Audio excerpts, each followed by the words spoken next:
o aramaico, que era mais antigo do que o hebraico, que segundo alguns estudiosos era o idioma que Abraão, Isaac e Jacó falavam. Ele teve acesso à cultura e às línguas, mas com o intuito de ainda familiarizá-los dentro desta cultura, houve duas decisões que Nabucodonosor tomou, que eram altamente prejudiciais à identidade moral e espiritual de Daniel.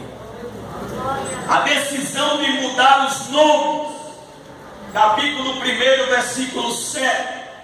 O nome Daniel significa Deus é meu juiz. Nabucodonosor ficou preocupado com este nome, porque ele sabia que este nome ligava Daniel à sua fé, e isso poderia atrapalhar no processo de reeducação, de forma que ele dá outro nome, não só a Daniel, como aqueles que estavam com ele. Volto a dizer, Ananias, Misael e Azarias. Ao invés de um nome que glorifica a Deus, Deus é meu juiz, ele põe Beltesazar, príncipe de Bel, que é uma versão caldeia do Deus cananeu Baal.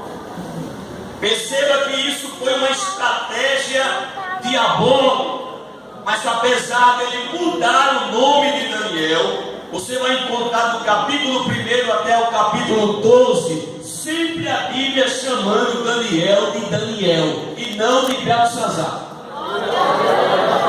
Porque eu não sou aquilo que os outros dizem que eu sou. Eu sou aquilo que Deus diz que eu sou.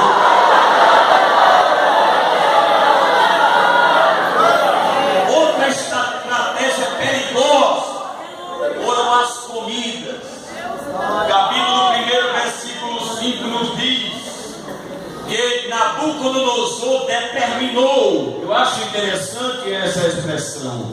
E o rei lhes determinou a ração de cada dia, da porção do manjar do rei e do vinho que ele bebia.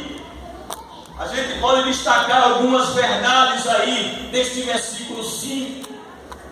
Aparentemente parecia um privilégio, primeiro porque era uma determinação real.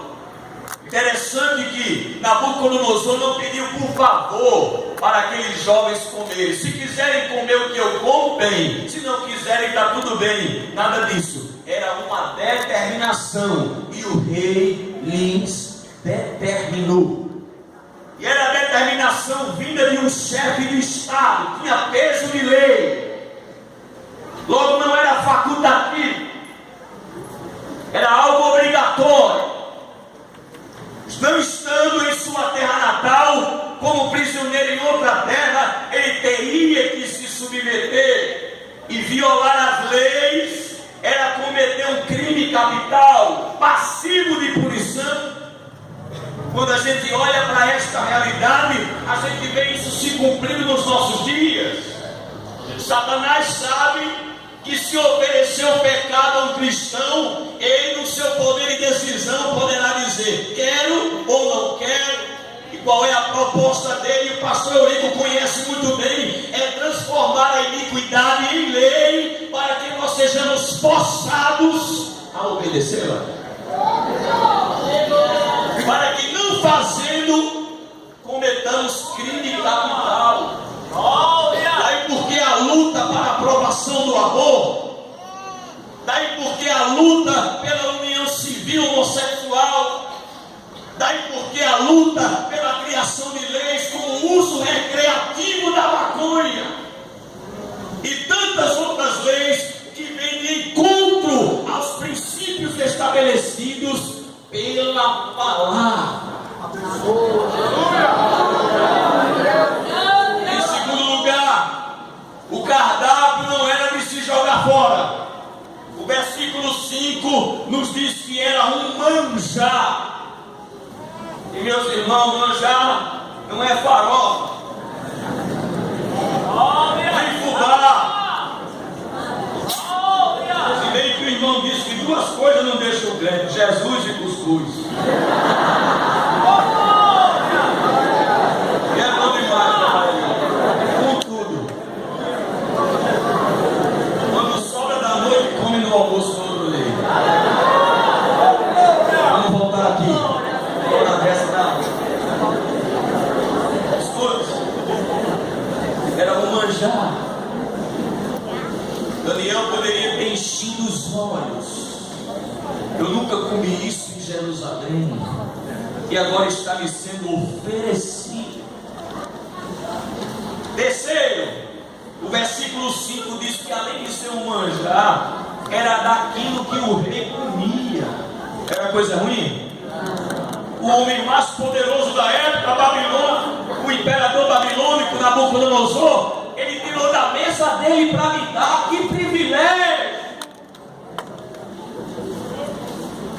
Em quarto lugar, o versículo 5 deixa claro que para que no fim deles pudessem estar diante do... Queridos irmãos, essa era a condição para trabalhar para Nabucodonosor. Se eu não comer, eu não vou ser aprovado para entrar no mercado de trabalho. Esse é um vestibular. Deus não quer que eu fique sem emprego. Não existem pessoas que colocam a oportunidade de trabalho acima da comunhão com Deus. Quando há algo nessa proposta de trabalho que contraria a vontade de Deus, ele quer encontrar legalidade para desobedecer, sob o pretexto de que não pode ficar sem emprego, ou que Deus não pode abrir outra porta. Será que Deus deixou de cuidar de um crente fiel? Às vezes isso é uma avaliação de caráter. Deus está deixando vir essa oportunidade para ver se você conserva a sua identidade.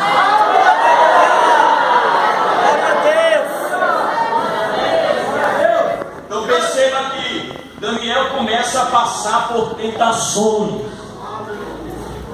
Ele precisaria conservar a sua identidade. Diga comigo, identidade. O dicionário Loais diz que identidade significa ou é um documento de identificação, um comprovante de que alguém é a pessoa que se diz ser. Você é a pessoa que você diz ser?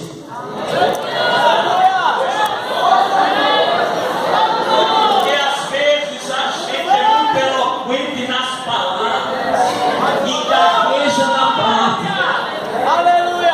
Nós somos aquilo que fazemos, nem sempre aquilo que dizemos.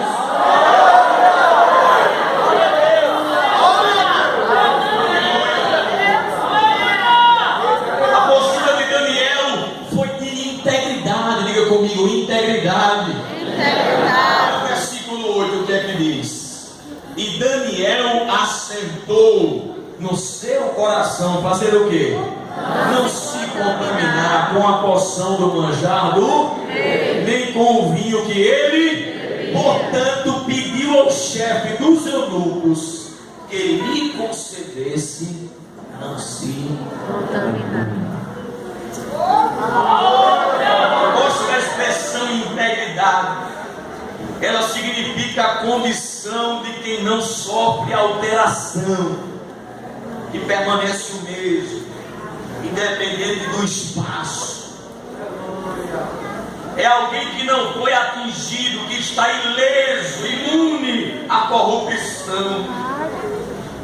Alguém acrescenta que a integridade envolve honestidade, retidão, saúde moral e uma espiritualidade da mais pura qualidade, que não só evita, mas foge da corrupção. Olha a decisão de Daniel, versículo 8, que a gente acabou de ler. E Daniel fez o quê? Assentou. Diga comigo, Daniel assentou. Daniel assentou. A expressão hebraica aí dá a ideia de determinou. Eu acho lindo isso. Porque diz assim, e o rei determinou, versículo 5, não foi? Aí versículo 8 diz, e Daniel determinou. E assentou não é determinou? Como quem Daniel está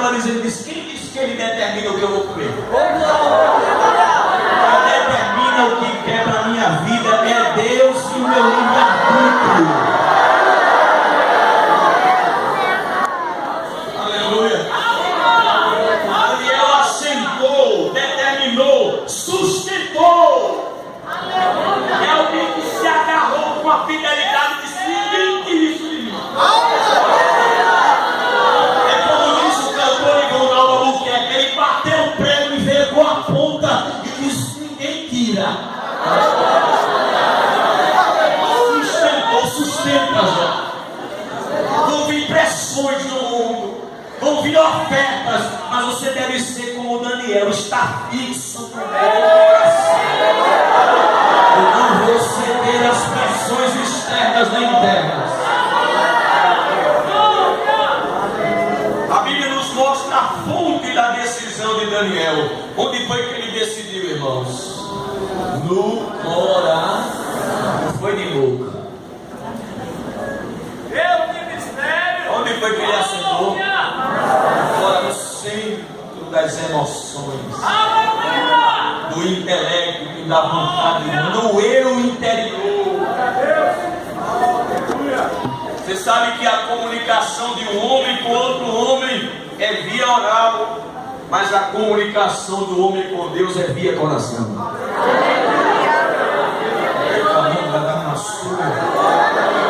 Deus disse a Samuel: não atentes para a aparência, o Senhor é o homem vê o que está por fora, a embalagem, agora o homem lá dentro, o vasculho a alma.